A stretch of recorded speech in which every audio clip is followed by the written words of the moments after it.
Good evening, everyone, and today we're going to be unboxing a Samsung Galaxy S8 that was returned for warranty service. And the reason it was returned was because it was having audio issues. The audio issues that I was having was that I couldn't, no one could hear me when I was talking on the phone, and I didn't know why. I called a few people, and about the second person I called, they told me that I was coming in muffled, that they couldn't hear me, I was very faint, and it wasn't until I put my mouth very close to the phone that they were then able to hear me. Bixby was not working, none of the voice recording programs were working, Google search wasn't working, voice search wasn't working.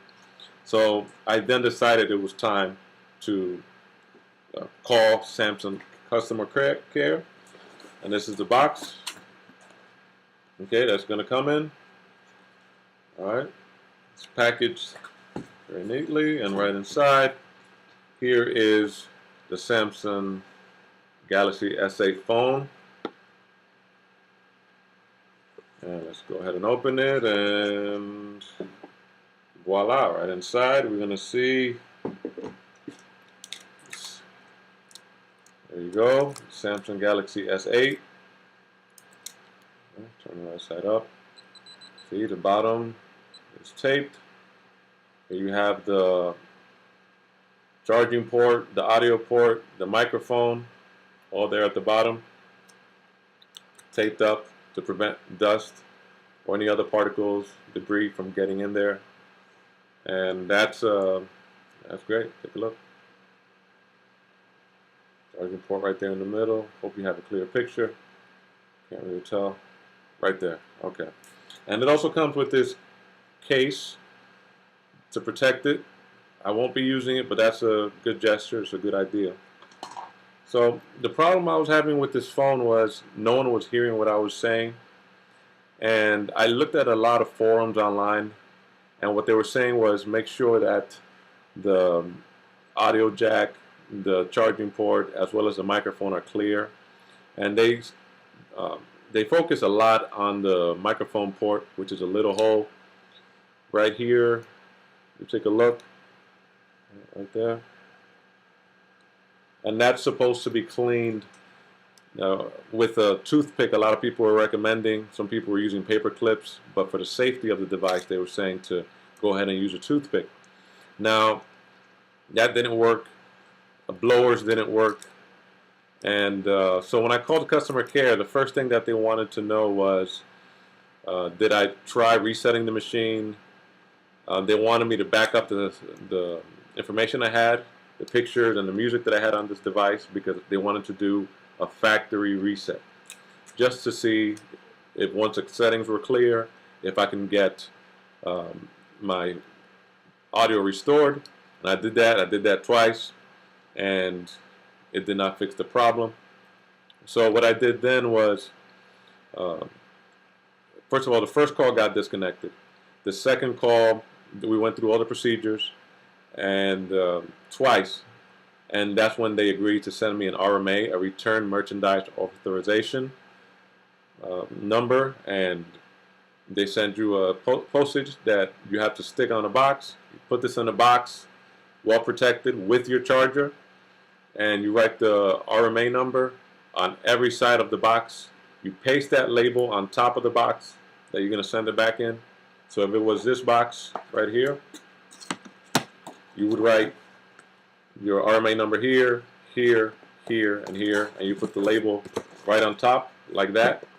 But you would not cover the tracking number on the box, because they need to use that for UPS when they receive the packaging, because once they receive the packaging, they're going to notify you by mail that they received the packaging, and they will also send you a self-tracking list where it goes through the process of fixing the device. Whatever they're doing, they're going to let you know, and you want to keep track. So the first day I was able to, when they received it, I was able to see when they received it. I was able to see when they were working on it, which was just about one day, and when the ticket was closed. Once the ticket was closed, I saw that it said prepare for shipment, And then I also saw when they had shipped, and they were, I was just waiting for my product, and that was it. One of the things that the customer service representative asked me, they asked my address, of course, but they also asked if the product was dropped. They also asked for the, they wanted the number of the serial number of the product, because they need to know when it was purchased, because a warranty is for 1 year. They needed to know if the product was wet. So even though they advertise that the Samsung phone is water resistant, there have been a lot of people that have the problem of it being exposed to water and then the product not working as it's supposed to once it got wet. I'm talking about regular showers. I'm talking about thunderstorms, or fell in water in the river, dropped it in the shower, wherever people find themselves using a phone. So that's one thing. You also want to be careful to not get it overly wet, even though there's supposed to be mechanisms to stop water from getting into it. Just know that electronics and electricity are not always supposed to mix. And if you don't have insurance or any kind of warranty on your product, you might not want to engage in that. Luckily, this product was still under the 1-year warranty that you were allowed as a customer to return the products in case it's faulty or under repair. So I haven't tried it yet, but I just wanted to unbox it, and I wanted you to know the steps that you have to take when dealing with Samsung. They have been, they were pretty fast. What kept me from contacting them sooner, it took me about a week before I contacted them, is that I thought that perhaps the problem would clear itself up. Perhaps I can do something to fix it with the toothpick or reset it, and none of that worked. I just ended up wasting a lot more time.